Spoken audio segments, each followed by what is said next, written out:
think a lot of it's intimidation by the NRA. And look, this is not your father's Republican Party. This is a MAGA party. It's a very different Republican Party.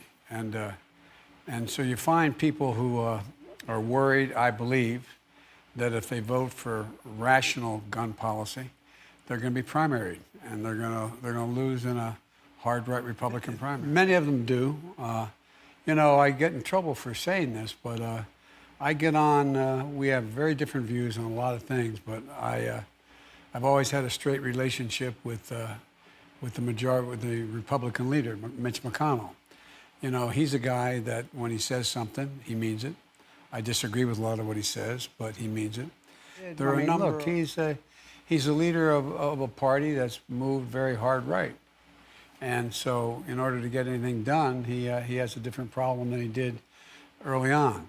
Before something serious about guns was when I passed the assault weapons ban. I was the guy that sponsored that, got it passed, limiting the number of bullets that could be in a magazine, a whole background checks, a whole range of things. And we passed, and violent crime and gun crime dropped off.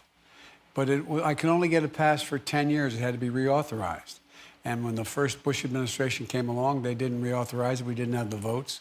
And so what happened was, all of a sudden it came back. You could own assault weapons again. And guess what? Crime went up significantly, 3 times. I mean, so there is a direct correlation between the kinds of weapons that can be had. Look, I met with every single family member of all those kids who were killed and the teachers killed out down in Uvalde, Texas. And they stayed with me for almost 4 hours, over 200 of them, meaning family and extended family. And the stories they told and the pain you could see on their faces, it just made you, I mean, it just, all of you folks, and I hope, and I'm not being facetious when I say this, hope the Republicans here as well, you got to make sure that this becomes a voting issue.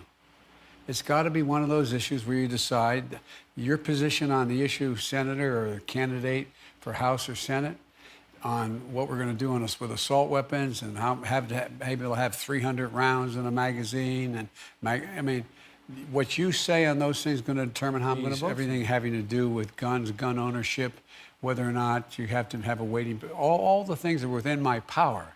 But what I don't want to do, and I'm not being facetious, I don't want to emulate Trump's abuse of the Constitution and constitutional authority.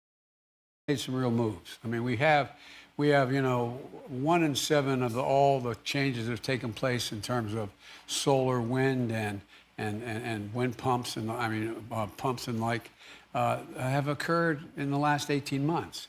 We've moved, and there's an opportunity with the process we have dealing with energy to be able to gradually move more rapidly than we have been to alternatives. For example, electric vehicles. Jimmy, when I got elected, I've pushed electric vehicles for the last, I don't know, God knows how long. Well, I had a conversation with the chairman of the board of General Motors, Mary Berry, and she was suing California, remember, and because your standard was too high. She said, well, guess what? We had a conversation. I got a call from her about 4 days later. She dropped the suit and committed she's going to go all electric.